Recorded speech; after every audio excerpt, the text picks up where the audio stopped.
Interesting. It's always, of course, difficult to crystal gaze. But how do you see India evolving in this mad and bad world over the next 5 years? Because there's been some talk about us breaching another frontier in the GDP sweepstakes, so to speak. So how does this work for India with all these pressures? Well, I would say if the world's a tough place, it cannot be an easy place only for India. Okay.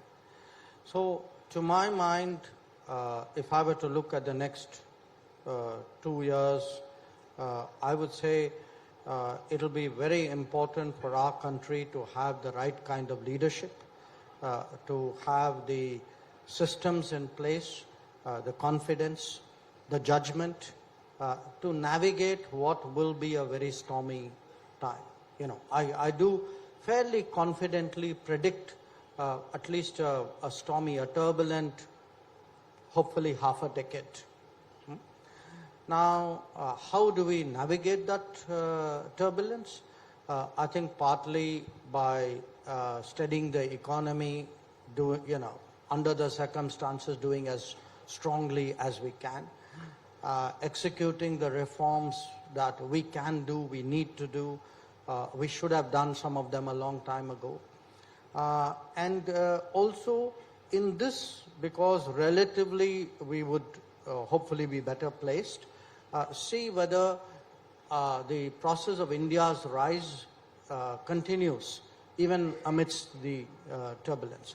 I think that's broadly the kind of course we need to chart out.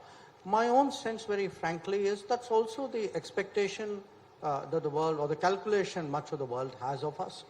As someone who, because I deal a lot with how foreigners look at India, I think they see a lot of our achievements perhaps with greater clarity and objectivity than we do, because we have very strong domestic debates.